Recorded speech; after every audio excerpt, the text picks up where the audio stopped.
Welcome to another episode of Ruff Talk VR, a weekly podcast with in-depth game reviews, exclusive developer interviews, and the latest MetaQuest and virtual reality news. We join our hosts, the father-son team of D. Scruffles and Stratus today, as they spend another episode breaking down and discussing the world of virtual reality. Hey, welcome to this episode of Ruff Talk VR. Today we got a fun one. Today we're joined with the lead game designer from Soul Assembly. His name's Jim Norris, and, he's over in the UK, but doesn't have too much of a British accent, so I think that we're going to have a lot of fun diving into his background, how he ended up from, Iowa to the UK, what he does at Soul Assembly, and a little bit more about what's going on with Drop Dead the Cabin. So, Jim, do you mind to introduce yourself a little bit more for our listeners? Yep, you got it. All that information was correct. My name is Jim Norris. I'm the lead game designer at Soul Assembly on Drop Dead the Cabin and Drop Dead the Cabin Home Invasion. Been in the UK for like 13 years, but was raised as a farm boy in Iowa and then moved to California in search of glory and ended up finding the games industry. And 20 years later, here I am on this podcast. So really happy to be here. Thanks for making the time today, and looking forward to having a good chat. Awesome. So that sounds like quite the story. From farm boy to tech wizard. Yeah, and we to lead game designer, and we always like to start at the beginning before we dive into what we really have you on today for Drop Dead the Cabin. We like to pry a little. Yeah, it's kind of the best way to get to understand where somebody's at today. How they got there. So do you want to take us a little bit through the story of what brought you from Iowa to California and how that led to the game industry, then virtual reality, and then it's a pretty big move in itself. To just say I'm out of here. And go ahead. Oh no, if in fact you were true to saying farm boy, it's like I would think that's a tough thing to walk away from if that's what you know and that's what you've seen, and take a gamble to go to California. Yeah, I mean, I guess I wasn't like the sharpest tool in the shed when it comes to like education and school. And so I graduated from high school barely and was kind of like, what am I going to do with my life? I had some friends that, and I'd been gaming obviously the whole time. Like my dad had a Atari in my hand since I was old enough to use it. And we made our own board games and stuff at home, like card games, played a lot of Magic the Gathering. Like gaming was just a huge part of my life as a kid growing up. So, I had some friends in a band. They moved to LA. They said, do you want to come with? Because I kind of roadied with them anyway, just helped them go on the little Midwestern tours that they would do. And I said, yeah, that sounds fun. So moved out there with a group of like 10 guys. And honestly, I think moving to Los Angeles from Iowa was more of a culture shock than moving from America to the UK. Like it was just so radically different to what I was used to. And then shortly after moving, maybe 6 to 9 months, I found there was like an ad in a paper at Activision to test video games. And I said, what? They want to pay me money to play a video game all day? Like I'm going to do that anyway. So, took the job, and, I've worked on everything from Call of Duty to The Division, to Guitar Hero, to Rome Total War, like you name it. I've probably either worked on it or know somebody who's worked on it. And kind of tried a bunch. So it started in QA, got into production, and then I was given the opportunity to move to the UK. I always wanted to travel Europe and see more of the world. And that's when I got my first gig as a designer. And I've been enjoying solving problems in video games ever since. So that's kind of the whirlwind nutshell Jim Norris backstory. So you've absolutely worked your way up from game tester to lead game designer. Oh yeah. Only took me 20 years. And that's not something that you ever really thought you would be doing, not something you went to school for. You literally started from the ground and worked your way up all through with experience. I mean, that's a hell of a story right there. And I mean, I guess I never even really knew, the industry exists, but I never really knew how many people it took to make a video game, I guess. I thought it would just be like a couple really smart, technically minded people in a garage somewhere just cranking out a game. But, it was, I think at one point there were 700 people testing the Guitar Hero franchise at Activision. So it can get pretty massive. But yeah, so just kind of learned the industry from the bottom up, and I've been loving it. I don't know what else I would do, and not everybody gets to wake up in the morning and go to a job that they love. So I consider myself quite lucky. Yeah, I've learned it's not exactly what Grandma's Boy showed No. as a game studio. I got a funny story about that, though. So those guys are all from Venice Beach, which is like right next to Santa Monica in California, where the Activision head office is. And they actually brought some people in to learn a little bit about game testing from the Grandma's Boy production company. And there are a couple jokes in that movie that I swear they may have gleaned a little inspiration off of the kind of jokes that were flying around the office at that exact moment in time. So, and I ended up meeting the director of that movie later on, and he didn't want to fully confirm it, but he kind of gave me a little wink. The hint, nudge, nudge. Actually, I really like knowing that. Yeah, that's a great movie too. I wonder how many funny. people that inspired to get into the game industry. But I apologize if I missed this, but how old were you when you moved out to LA? 20. I was 20 years old. I'm 43 now, so I've been doing games for a real long time. Nice. And I mean, were you already planning on getting involved in virtual reality when you moved out to the UK, or was that something that you stumbled into with Soul Assembly? Yeah, so yeah, came over to work on primarily console games at first, and so worked for Activision, then went to Ubisoft for a little while, and I just I knew a bunch of people that started Pixel Toys, which is where Soul Assembly came from, and they were constantly like, "Hey, come over to VR, come over to VR," and I was just like, maybe, I don't know, but I was looking for something different. I was looking for a challenge, and there was a lead position that opened up, so I just dove right in head first, really, and I've really been enjoying working in the virtual space. But mixed reality for me is the one thing that just kind of made me go, wow, this is freaking cool. Like, you know, a lot of people struggle with the motion sickness or just putting that headset on, and, you know, it's like almost the best thing about VR can sometimes be its greatest weakness. You know, you're just so fully immersed that the outside world is dead to you. And for some people, that's a little bit off-putting. I think certainly for me it was. I like kind of being a little bit aware of my surroundings at all times, but with mixed reality and pass-through, you kind of get the best of both worlds. A little bit of virtual stuff, but you're still in your living room.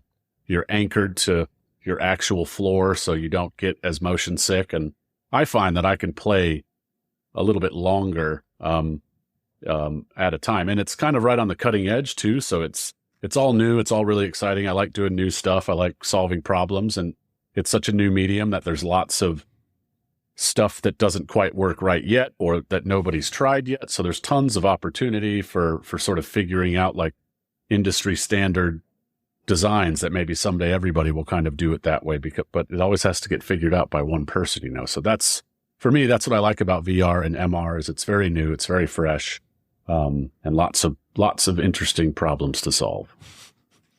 Well, and in this particular case with Drop Dead the Cabin, I didn't know what to expect when I first set up my room and got everything copacetic, and then I was like, oh, okay, I was never sold on the mixed reality. Like, oh, I knew it would be cool, but I'm thinking it would be more of just like a little, like a gimmick, or yeah, like it would just be a passing fad that, you know. But now I'm starting to see experiences in my own living room that sometimes even involve other people who are just minding their business, which we'll talk about later. So I'm seeing it being used a lot better than I thought it could be. And it's the believability. And that was my concern, is when I go into VR, it's like that world I'm in, that's the only world I know. And now I'm seeing worlds that I don't know integrated into my own known environment. So it's kind of good. Yeah. And when you see, you know, when you're playing the home invasion mode and it starts all slow, and then, you know, maybe your window goes, and then the wall gets broken on your left, and then, you know, the big guy comes Kool-Aid Manning eventually to your front, and now all of your walls are exposed and you're getting rushed with zombies. Yeah, I didn't expect that. Yeah, by the time you hit like that 4 or 5 minute mode into home invasion, It gets real. Yeah, it's in your room, but you're getting that heart rate, that adrenaline still, just like you would in a full virtual environment as well. So it's absolutely a blending of both worlds. But Drop Dead the Cabin had that mixed reality mode ready to go, if I remember correctly, pretty early on in comparison to, you see a lot of people dropping more mixed reality modes. So what was the point that as a studio, it caught your attention and you decided to start putting resources into it? Yeah, I mean, I think we've got a pretty good relationship with Meta. So our kind of representative over there was like, hey, have you guys thought about, making anything for mixed reality yet? And we were like, well, we're quite small. So we were like, no, we kind of just had a plan to continue on with Cabin and keep supporting regular Drop Dead Dual Strike and some of our other older games. And so we just said, well, yeah, why don't we just have a play? So we came up with an early design, which just involves, turning your room basically into a cabin. And one thing that I think we kind of took some risks, because forcing players to utilize specific mixed reality elements is not something that everyone's doing yet. They are definitely going to do. I think you'll see like Aspire 2 has a pretty sick mixed reality mode. They're starting to integrate some things into their experience, but most of the experiences you saw were map out your walls, and then eventually the walls will cave away and the ceiling will drop in, and that stuff's really cool, but we wanted to try and do a little bit more of that. So luckily we've got some amazing programmers and coders at the studio, and we put together a prototype pretty quick, and we immediately saw that, hey, this is really kind of neat, looking out your window, and now I see the cabin universe instead of the actual outdoor to my real reality. Real reality? You have to say real reality now. It's weird. But yeah, so we started a good 10 months ahead of the Quest 3 launch, because we knew that with color pass-through, that was going to really up the ante for mixed reality experiences. There have been people who have done this already on the Quest 2, like Zombies Noir. I'll give a shout out to them. Like, that's a pretty cool little game that I think it's just one guy made. I'm not sure. But the color pass-through really brings it out of that gimmick space and kind of puts it into a more believable kind of consumer-ready format. And we wanted to make sure that we were ready to go when Quest 3 launched, because a console launch is always a big thing to get on board with, and we're a new studio. So we thought if we can get out when Quest 3 gets out, that'll be really good for us. And we took a few risks. We've had some growing pains with people not quite understanding the meta setup and how the room flow works. And, there's only so much we can do to teach people how to use the Quest headset itself. But we've kind of worked through that a little bit. We've adjusted some of our sort of onboarding flow, and people seem to be getting it a bit more now. And there's plenty of videos out there that explain how to do it. So, it's one of those things that I think the studios and the consumers are kind of learning how to use it together at the same time in tandem. And so as our implementation progresses, consumers' understanding will progress, and we're both just kind of leveling up at the same time together. And that's another one of the things I think that makes it really, really exciting, and why we wanted to get out there as early as we could to really take advantage of that and be there with everybody else. Well, I will admit, and it's no fault of the game, because it clearly says for the room setup, like, you need a wall, you need a door, you need a window, and you need a table. So my wall was obvious. I mapped out, because I had never pre-mapped out my room with the 3 yet. And so I put my window where my real window is, conveniently my door where my door is, and then I hit continue. And then it's like, you need to map out. And I'm like, oh, okay. So I have to have so once it clicked in my head that, like, oh, okay, the words that I'm reading that are pretty clear, I need to follow. They mean something. And then the minute I mapped out the table, and then started the actual home invasion mode, it made sense. I'm like, okay, there's something that's going to be on this table. It's not just a cheap artifact I'm putting in my room. So yeah, if you just follow the directions literally and not try to cheat it and be like, well, there's my wall. Well, there's more to that phrase of you need a window and a table and a door. But do you ever foresee the Quest, because the Quest 3 does the whole room scan unlike the Quest 2 where you have to completely draw everything. Do you ever see the software hitting the point that those steps would be eliminated and that the Quest would be able to map it itself without, the user doing it? I mean, I imagine that is the sort of the ultimate end goal, right? But I think it definitely struggles with glass because it's looking for something solid, right? It's a camera. It needs to hit something solid and then realize, yep, that's a flat plane. So it's easy to do walls because they're always at the angle that a wall is at, unless you live in like a Willy Wonka factory or something and it's all weird. But as for it to be able to tell that an object is a chair or a table or a shelf or a bookshelf or a plant, that's going to take probably some kind of AI integration, I would imagine, to be able to figure that out. But as we're all seeing with all this tech that's coming out right now, that stuff's probably a lot closer than we think.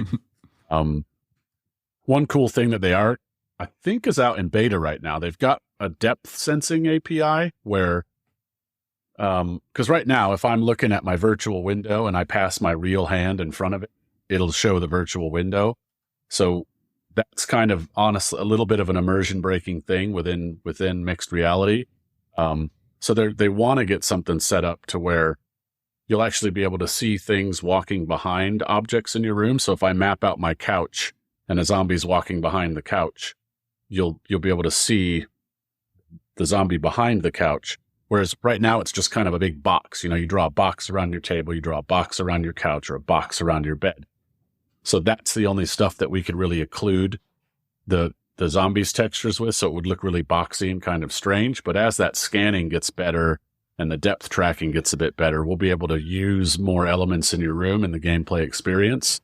But for right now, even doing something like draw a window, draw a table, we're still seeing friction from some consumers. So I think we just need to be really we just need to set the right pace for when we introduce new features and use this new technology.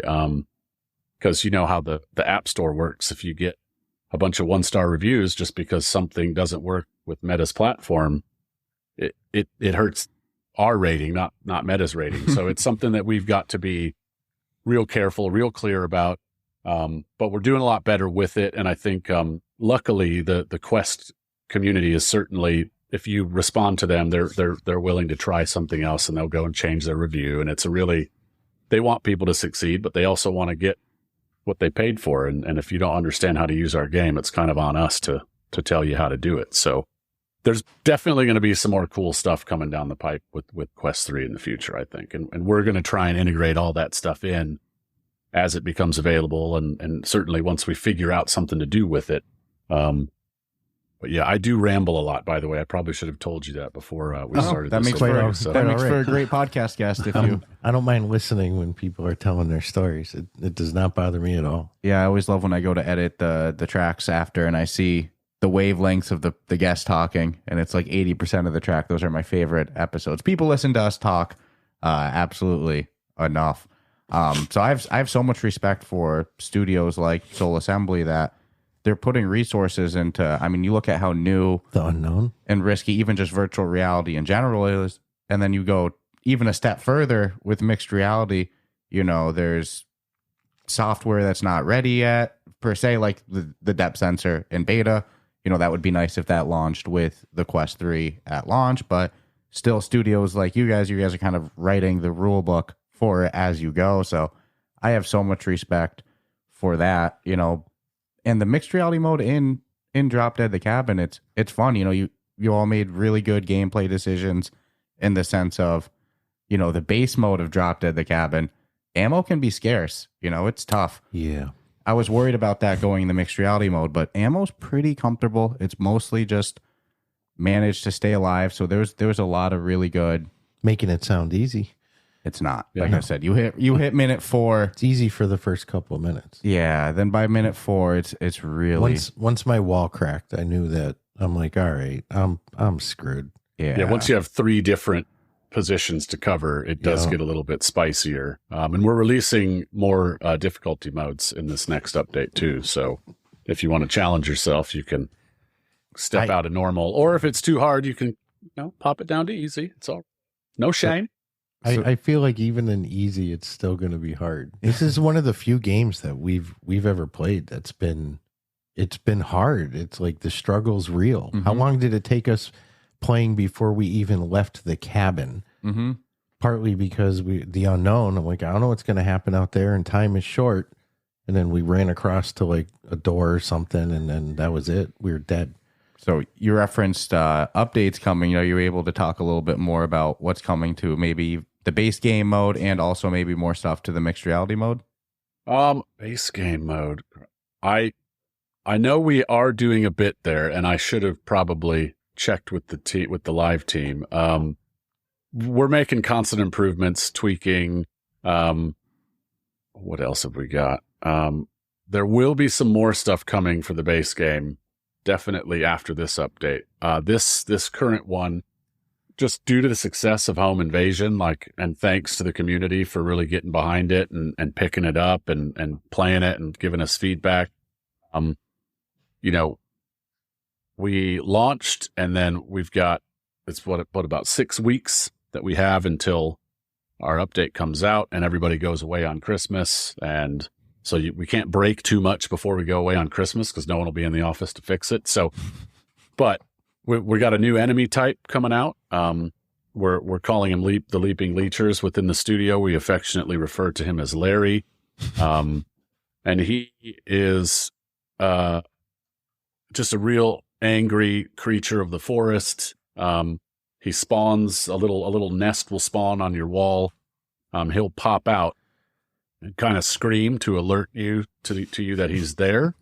And then if you look at him, and he sees you, he will leap at you, grab your wrist, and cause you to drop your gun, until you shake him off of your hand. You have to actually physically shake him off of your hand. So as you can imagine, you got to shoot a bunch of stuff. You got zombies coming in through your door. And now you've got leeches that are screaming at you, jumping on your wrist, causing you to drop your gun before you get them off. So we wanted to add something new to the experience. So now not only do you have to, is it about target acquisition and conserving of ammunition, but you need to make sure that you either take out the nests before Larry spawns. You can shoot him out of the air, but he is quite quick. And if you drop your gun when zombies are already in your room, you can imagine how bad that's going to go for you. So we're just trying to, we want to see people screaming on TikTok. That's really what we're going for here is trying to get some good reactions out of influencers and out of fans and just out of everybody. Let grandma try it out at Christmas time, see what she thinks about the leeches. That should be great. So we got that coming. What else? We've added the difficulty modes in. More optimization support just for the Quest 3 in general. And I think we have some Quest Pro optimizations coming out as well. We're sticking Christmas hats on the zombies too at random. So it'll be easier to see them out in the dark forest, just in time for the holiday season. What else have we done? I think that's a good summary, at least of the stuff I've done. There's probably a lot of other real sort of, crucial, just, we've updated to V. Well, that's not really important. So sometimes developers are using a different version of the software than what is current out in the main ecosystem. So we're getting closer to being in line with, I think V60 is out right now on some headsets, but, yeah, so we're constantly just making little improvements and bringing everything up to speed and adding fun stuff in and hopefully we'll give people some, we'll make some hearts race over the holiday season. That's really what we're trying to do. Well, I think the mixed reality mode is the home run.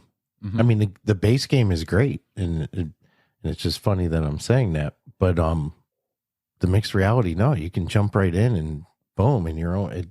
It's show it, like you said, show it to other people at the holidays. Yeah, I think mixed reality is really palatable for people. Definitely get the holiday heart racing. Yeah, and it's just an easy thing to hop into for a first VR experience, first couple VR experiences, because like you said, less motion sickness. It's really cool still being able to see your friends and family around you as enemies are coming at you. And to be honest with you, it makes sense that more of the updates are coming to the mixed reality mode because Drop Dead the Cabin, it's been out, a year. Just under 1 Yeah. year. It's just under a very year. polished. It's very fun. I mean, it's not a game that I go into and I play and I go, where's the more content? I mean, you really, Nah, dude, the hustle's real. yeah, Get the hell out of here. you have to put in some time into that game to get good at it, to get the upgrades and everything, and really even be able to complete it. So it's not a game that I sit there and go, where's the more content? So that kind of makes sense. But I got a question regarding the difficulty modes. If I go into the mixed reality mode now and I play it, what's that for difficulty? Is that normal? Is that easy? Yeah, you're on normal right now. Okay. So we'll add an easier one, and then we've got nightmare and hardcore mode, and they're both kind of the same. Yeah. They're both about the same. Yeah, two more. Well, they're about the same in terms of modifications to the enemies and health and whatnot. The difference being is hardcore mode, you don't get any of the perk benefits from leveling up. So it's like you're a brand new player. So you can still earn meta progression, but you don't get to use any of those perks when you're playing in hardcore mode. So you don't get any extra ammo. Your guns don't do any extra damage. It's pretty gnarly. But we've also added cross meta progression too. So when if you want to start in home invasion or you want to start in cabin and you level up a bit, you can take those perks with you into the other modes. So again, if people want to cut their teeth in home invasion, if they're new to VR, like I said, it's good because you're moving around as yourself. It's not a controller. That disconnect between when your body thinks it's actually moving because it is moving, and when your body thinks it's moving because you're in a virtual environment, it makes it easier, I think, for some people as a first experience. So you level up there, then grab a friend, hop over into regular cabin, and give it a go. With once you hit like level 5, level 10, it'll be a little bit easier for you to make your way out of the cabin on the first go. That makes sense. Mm-hmm. Well, even if you're a higher level, though, I feel like half the challenge of the cabin is not only your character upgrades, but actually learning, what to do properly and a game plan and a strategy, like you referenced before. It took us a lot of deaths before we had a solid game plan just to move leave, out. just to leave the cabin, Mhm. let alone all the stuff you do when you leave. And I remember making it to a shed, and we were like, all right, we're going to die in here. There's no doubt in my mind, but at least we made it here. We know what's in here. We can check it off we had to grind. So, how long have you been at Soul Assembly or Pixel Toys if you joined, back when it was then? Were you part of the team for the whole development of Drop Dead the Cabin or even longer? Yeah, well, I came in they were maybe about 6 months to a year into making the cabin, and then I came on board. So I've been at Soul Assembly for almost 2 years now. In January it'll be 2 years, and so yeah, the cabin was kind of underway, and then I came in to kind of help out with that, and then have been there since the very beginning of the home invasion side of things for sure. And how big is the team at Soul Assembly? I think we're about 70 now. Roughly 70 people, but we've got, it's not just the cabin we're working on. I can't really talk about the other thing yet, but that'll save my next question. there are other things going on, and we're constantly kind of coming up with other ideas and things that we'd like to make in the future. So we're definitely gonna be hanging out in the mixed reality space a bit more.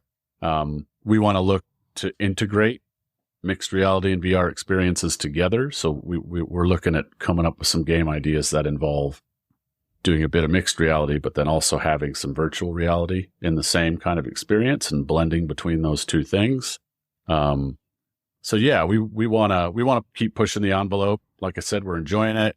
Seems to be working well for us as a studio. Like we had record sales since the launch of Home Invasion. So, that's great. Like it's awesome when you make something that you're really proud of and you think is rad, and then the people also speak and kind of prove that to you by buying your game. It's like a really validating feeling, So we want to keep doing it. Obviously, we like to make money. We like to make cool shit.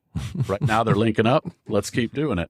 Sorry if your podcast is not a sweary podcast. I probably we are. No, we're explicit. We're out of Massachusetts. It's a Northeast thing. It would The be F word. Nice. The F word is typically like Sometimes it just slips in. Just commonplace. I don't mean for it. And then I go, shit, I slipped one in. It happens. The worst is at work. Or when we were streaming the other night with people. Yeah. I drop an F-bomb. I'm like, I feel terrible. Yeah, not everybody's as kosher with their explicit, but the room got quiet. I hit that explicit tag on the podcast ASAP. I didn't want to deal with that. No, the mixed reality is so cutting edge. I love to hear that you all have more experiences coming with it. So at this point, as the game designer yourself, are you going in more to the mixed reality mode when you play the game than the standard cabin mode? Yeah, right. I mean, right now, because that's what I'm focusing on. So I try and stay in that space as much as I can. And certainly for, I got to be clear, when I said we are thinking about new things, we are, but we're also super focused on home invasion still. So we're going to see where we're going to take that as well. So I'll be living in mixed reality land for a while. I want to go find some new places to play it in.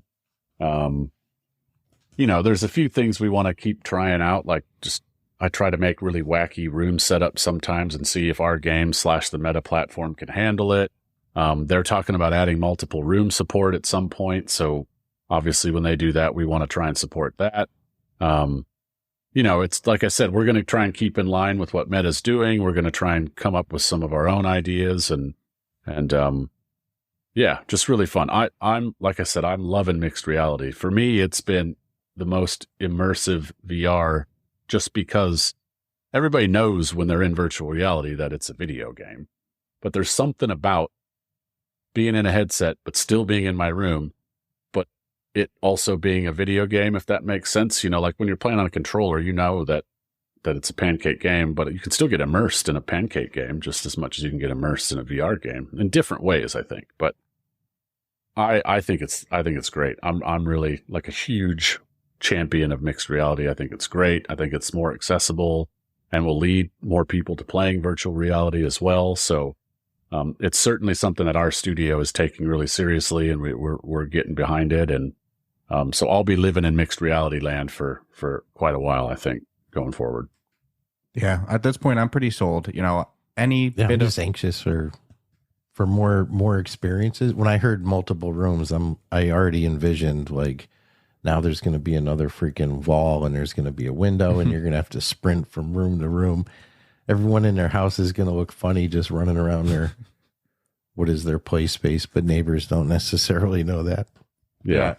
And it makes sense to me that you guys would have, better sales or more popularity with the mixed reality mode, because I love Drop Dead the Cabin. It's a co-op. It's a game best played co-op. You can play a single player absolutely too, but to me it really shines in co-op with the meta avatars. It's fun. To me, the co-op gaming is my absolute favorite in VR. So for me, home run. But that's not everybody. There's some people that they play single player. So you're taking a game that's best played co-op, and then you're adding a mode that's a single player mixed reality mode. So to me, it makes sense because now you're hitting both audiences. You're hitting both the crowd that likes co-op social gaming, and you're giving a really solid mode design for single player. But I did notice when you go into Home Invasion, you first click it, it creates like a solo lobby for yourself. This is asking quite a bit. I know co-location is something that's started to roll out from the developer side. Has there ever been thoughts to do, if it's even possible, I don't know, it's funny how selfish I am from my consumer side, but has there ever been thoughts to do co-location for a Home Invasion mode? Well, yeah, I think co-location, that's, if I got that right, that's where there's actually two people in the same room, right? Kind of sharing a guardian space. Yeah, I think, that's something we definitely are going to look at. I think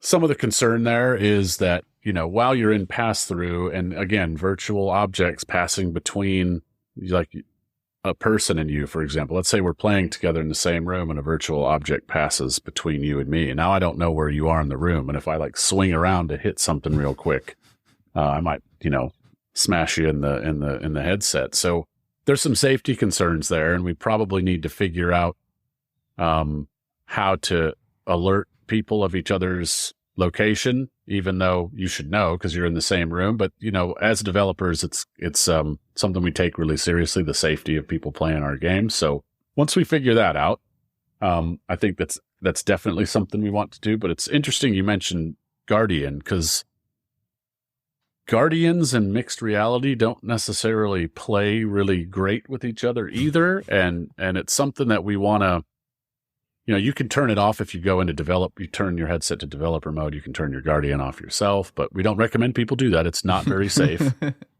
Just as a disclaimer there. But, there's going to need to be some modification to how, to the safety features probably, or maybe as devs, we're going to have to come up with some safety features of our own to try and ensure that people playing our experiences are doing so in a safe manner. We don't want to see anybody get hurt. So, co-location's definitely something we're going to look into. We might try some other weird stuff for a co-op version of mixed reality. I can't tell you exactly what that might be at the moment, but we're certainly thinking about some things to do. So, if you have any ideas, share them up. I'll definitely steal them. No, the safety thing is, it makes a lot of sense because especially with a fighting experience, Correct. The only game I know of that's done anything co-location so far is Demio, Resolution Games with Demio. And you look at Demio, you're sitting there playing a board game. That makes sense for, there's no swing of the arms, there's no melee.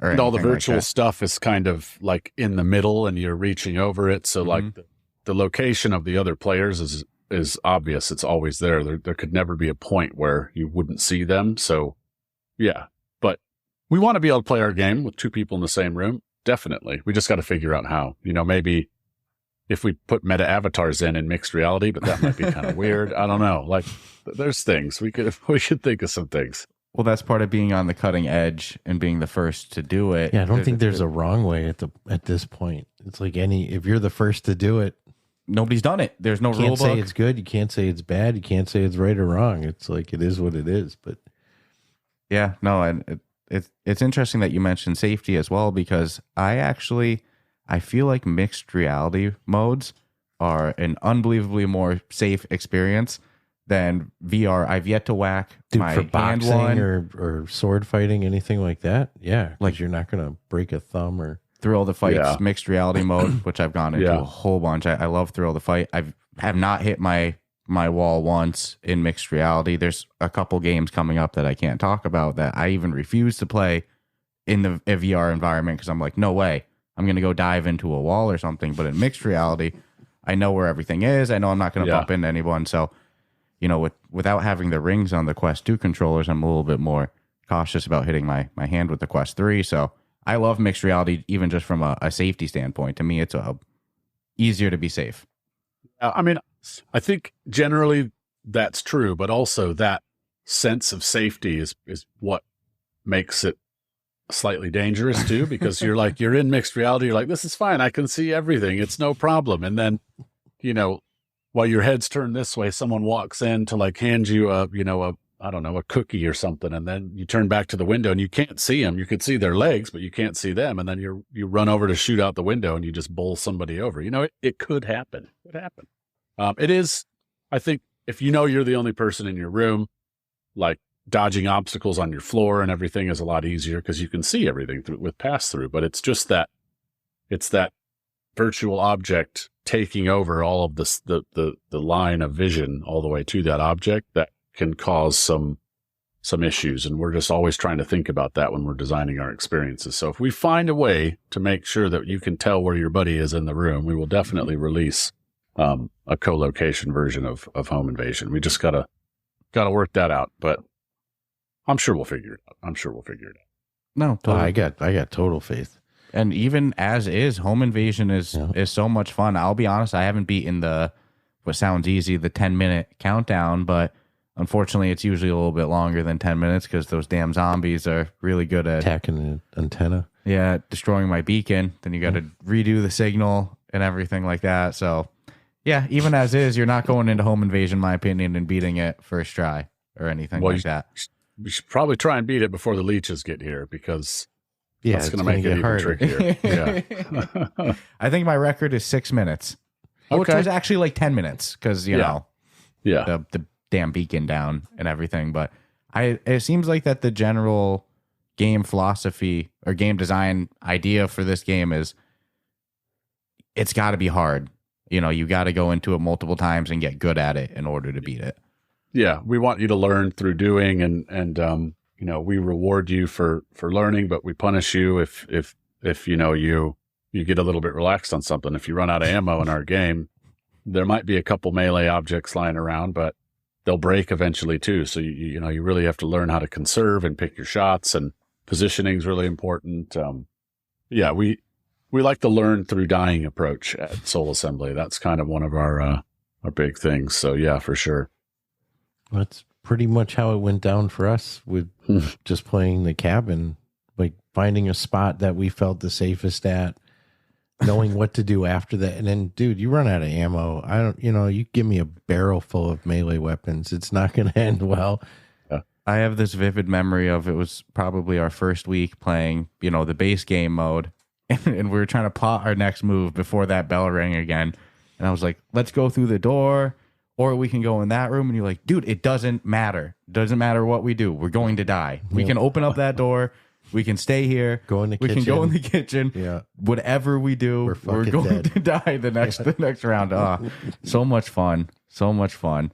And, you know, Soul Assembly, you guys have a little bit of a sleeper library. I don't think many people know the studios behind, you know, Warhammer as well. You know, that's another great VR experience. So I'm so excited to see what else the studio has coming for it. Oh, my brain's racking. But if you're able to pull off the top of your head, I'm the type of person, you ask me what my favorite is, you know, last week I'll be thinking of my favorites, but you ask me, then I don't know what my favorites are. But in the moment, are you able to talk a little bit about what some of your favorite other mixed reality experiences are? You know, you reference like Zombie Noir, kind of a classic in that.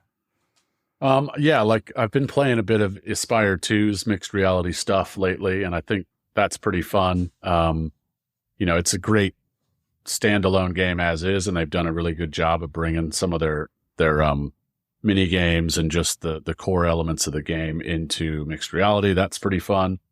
That Lego experience that just came out is pretty good. I mean, I think it's just their VR version of their game, but in mixed reality, and it feels great. Like, it was a no-brainer, I think, to put that into mixed reality. It's awesome.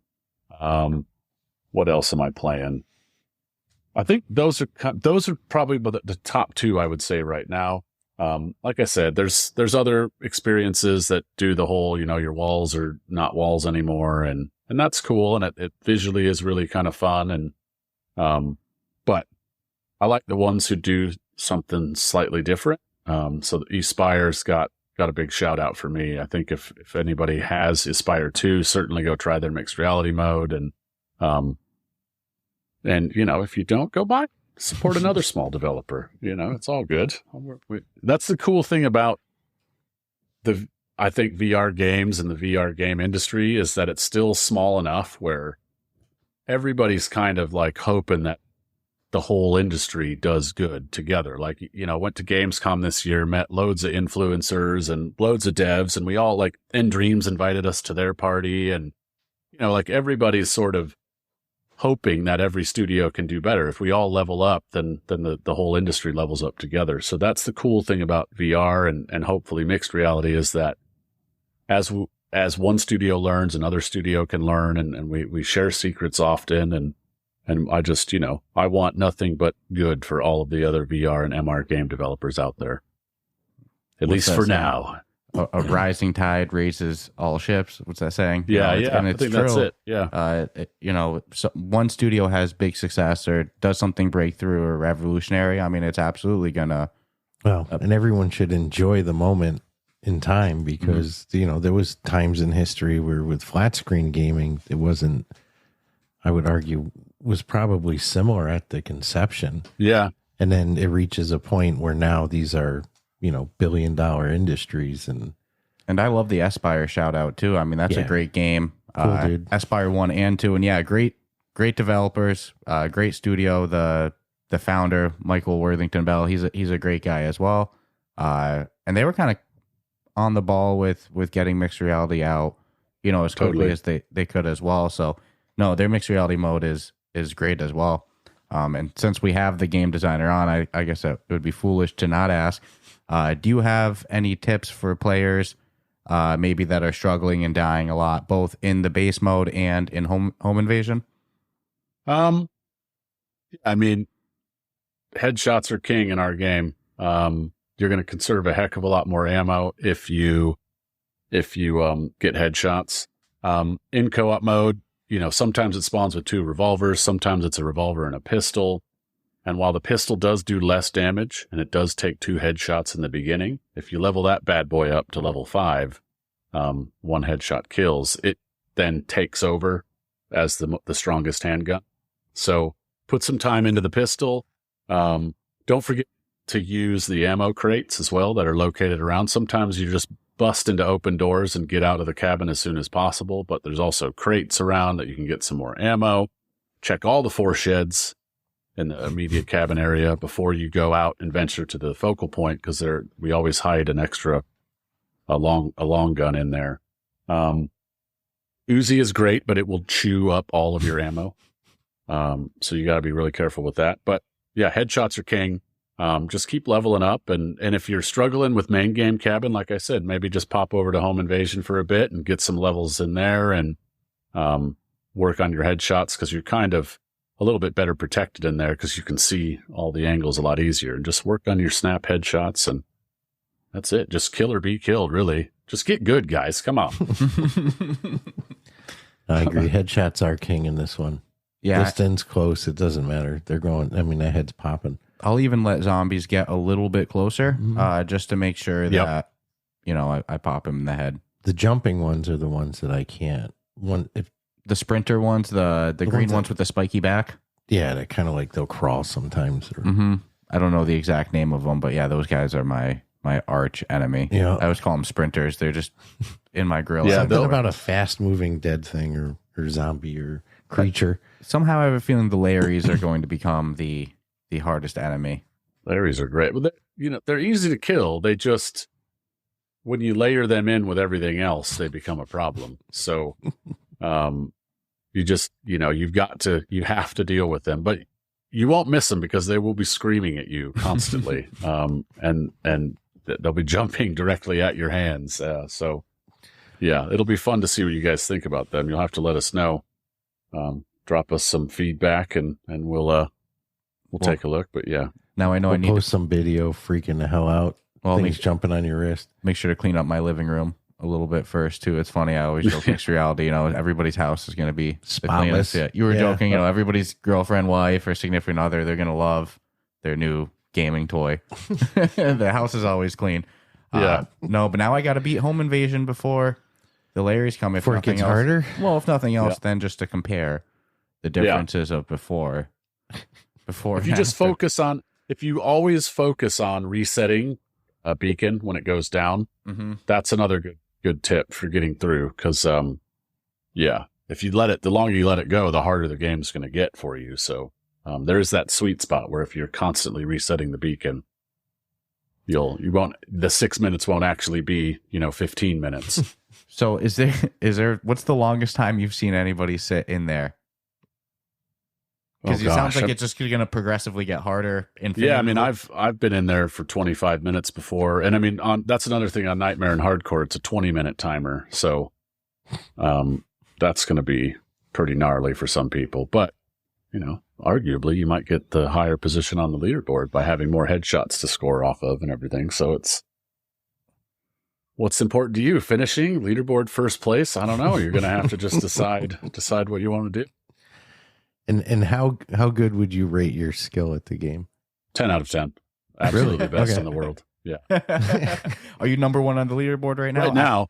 Well, yeah, because it's a dev leaderboard. So Okay. Because it still says locked on me, but I didn't know if that's because I hadn't beaten it yet. So what dictates your leaderboard placing actually? Is it actually finishing it, or is it just your amount of kills, a balance of both?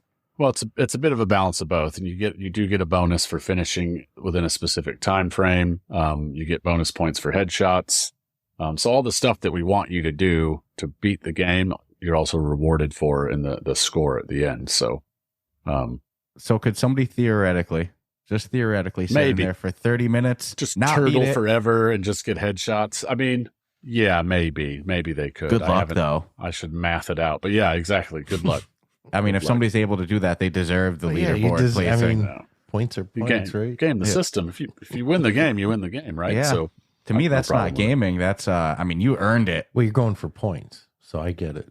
Because this, both in the regular base game mode and home invasion, the same thing applies, that everything can be going kosher, everything's good, you're smooth sailing, but one hiccup and then things can just snowball so Yep. fast. So I can't imagine sitting in there for 25, 30 minutes and not making a mistake and Oh, dude. getting overwhelmed from one side, and then it just leads one thing to another. You're trying to reload, you can't, because you're just dealing with so much going on. you I mean, don't have phew. your wrists anymore. I mean, that's going to be the next bit. It's definitely it would be sweaty. It'll definitely get sweatier the longer you're in there. That's for sure.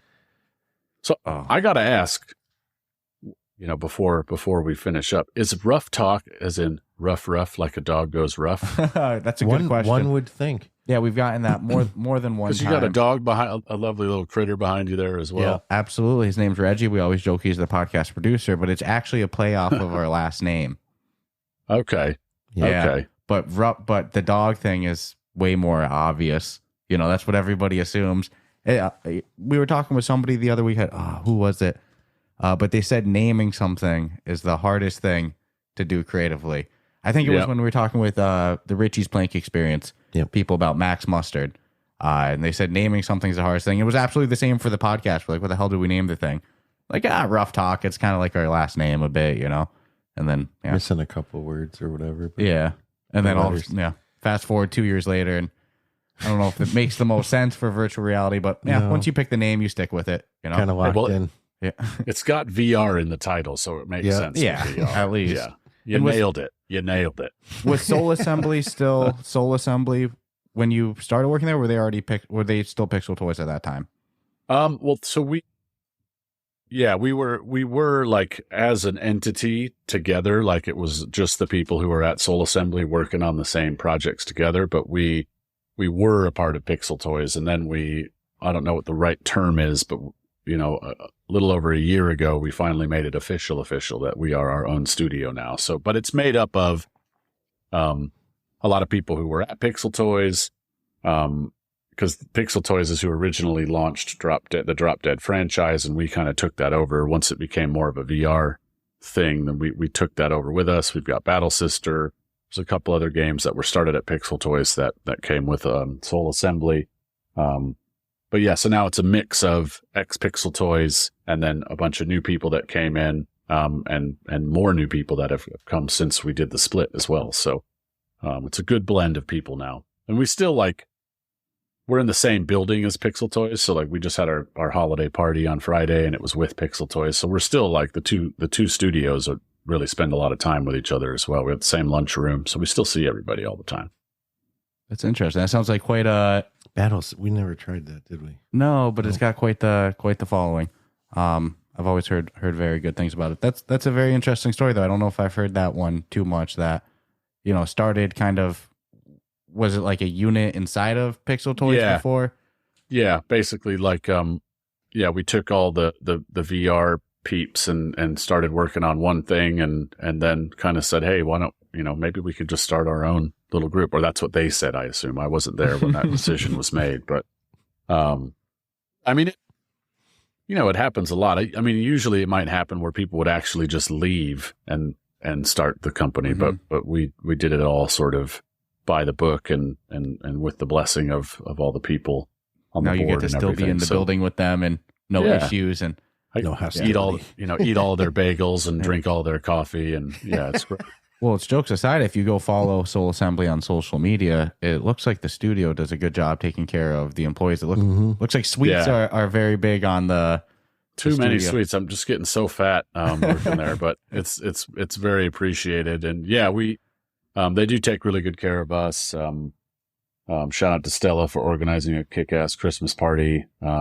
The Pixel Toys, like cheese in Britain is huge. Like people like cheese in America too, but we've got access to some pretty serious cheese over here. So had a big ass cheese board, which is always great. I mean, I probably spent way too much time there, also getting fat because of the cheese. But yeah, they take really good care of us. But yeah, if and we do lots of giveaways and stuff too on our socials. So I definitely would be remiss if I didn't plug our Discord. So I don't know if you guys can throw the Discord up on your link at the end for us. Absolutely. We'll put it right here. So yeah, join our Discord. We also we give people previews on content as well. So we're always looking for early feedback on stuff before we launch it. We've had a few that have come in and had a go with Larry the Leecher, and gave us some feedback on him as well. So that's really, really helpful. And we're always running contests for this, that, and the other thing, giving out T-shirts, free copies of the game, whatever. But we're trying to grow that Discord because it's, we make the games, for ourselves, but also for our fans. And so, we would much rather have a little bit of feedback from people before we go live with something than just hoping that everyone's going to like what we do. So we're trying to grow that Discord, and the bigger it is, the more feedback we get and the more we can sort of tailor our experiences to what our fans are really into. So please come join the Discord. Love to hear that. I encourage everyone, go, like I said, follow them on social media for some of the best in-studio dessert pictures you'll ever see. And, oh, yeah. And who doesn't like free swag? So, I mean, go join their Discord. Go give them dude. The feedback, the... Can't win if you don't try. Mm-hmm. Stay up to date with what's coming next for Drop Dead the Cabin. And just let us know what you want to see, too, It's an open forum, so suggestions are welcome. Just come let us know. Yeah, and I also encourage, if you've been enjoying Drop Dead the Cabin, or if after this you go try Home Invasion, whatever, go drop them that 5-star review on the store. It makes such a difference for developers. One of the best ways for you all to get feedback and input as well, besides commenting directly on Discord. So yeah, go drop that 5-star love as well. So Jim, we definitely appreciate you taking the time to chat with us. I think it's like 6 hours ahead over in the UK. So, definitely appreciate you, taking the time on a Sunday, chat with us, get us even more hyped for an already great Home Invasion mode. Before we let you go, is there anything else that you wanted to talk about or plug? I know you already plugged the Discord server and stuff, so that's usually the big Discord, one. you say? No, I think we're Have you heard of Discord? Discord. No. Yeah, I think that's it. It's been cool getting to meet you guys in person. I've listened to your podcast in the past. It's really good stuff, really informative. So thanks for having me on. And if you're ever in the UK, you got to stop by the studio and say what's up. We'll have some desserts specifically made for you. Oh, I'll 100% do that. You've got me hyped on the cheese as well. I'm quite a cheese fan. Get some, so. Well, that was that was the holiday party. I'm pretty sure in the UK you can get cheese whenever. We'll go to the cheesemonger together and pick up some cheese. Awesome. So thank you so much, Jim, again, for the listeners. If you enjoy the podcast, subscribe, rate us 5 stars. More importantly, go check out Drop Dead the Cabin, their Home Invasion mode. Check out their Discord server. And if you enjoy it, leave them that 5-star review.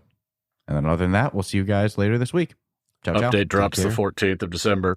Ooh, sorry, I ruined your that's actually worth. Well. No, I think everybody will be happy that they stayed till that long. So stay tuned for December 14th. That's right around the corner. Yeah. Sweet.